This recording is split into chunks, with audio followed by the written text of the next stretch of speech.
Je vais un peu plus maintenant parler de mon livre. Tout ça, ce que j'ai dit, toutes les militantes et tous les militants qui combattent pour la Palestine pourraient le dire et tout, ça justifierait pas de faire de quoi caler aux étagères, parce que le bouquin fait près d'1 kilo. Voilà, il s'est trouvé que je suis juif, j'ai expliqué un petit peu en quoi, et que j'avais quasiment tout le livre sur mon ordinateur depuis quelque temps. Je vais d'abord un petit peu expliquer en quoi je suis juif, parce que je le dis dans le livre, c'est les 2 premiers chapitres. Je suis, j'ai beau être l'arrière-petit-fils du grand rabbin d'Odessa, c'est pas sexuellement transmissible, donc je suis né athée et non circoncis, donc de ce côté-là, je ne réponds pas à certains critères. Vous avez compris que je suis très antisioniste, pas bien que juif, mais parce que juif, et je développerai ce problème-là. Donc là, mon judaïsme est quelque part entièrement lié à la fois culturel et totalement lié à la question du génocide nazi.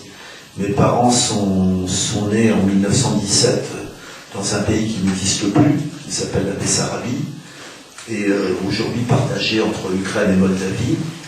Ils étaient communistes dans une Roumanie entre les 2 guerres qui était très antisémite, et ils sont arrivés en France en 1938. Ils ont participé à la résistance communiste dans la MOI, la main-d'œuvre immigrée. La famille de ma mère restée en Bessarabie a été totalement exterminée, et on ne sait même pas comment, ce sont des disparus. Et mon père, dans la MOI, a été dans le groupe Manouchian, donc ceux qui ont entendu parler, le groupe Manouchian, l'affiche rouge.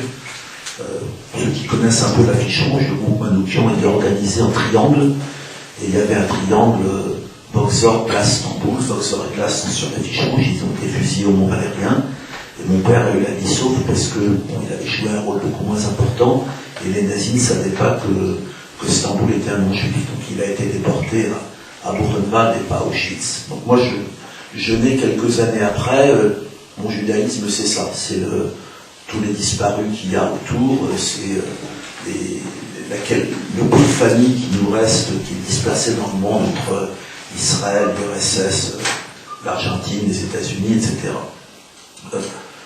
Mes parents ont assez vite rompu avec le communisme, et ils sont devenus sionistes, et moi aussi.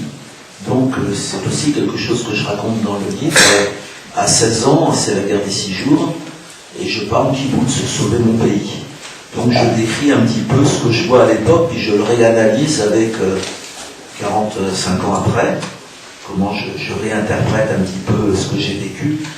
Ma rupture avec le sionisme sera assez longue, elle vient à la fois de tout ce que j'ai vu là-bas. Par exemple, un cousin de mon père, militaire dans l'armée, explique que les Israéliens n'étaient pas encerclés en 67, que la guerre était préméditée, que la colonisation allait commencer. Donc j'ai été au courant à peu près directement de ça.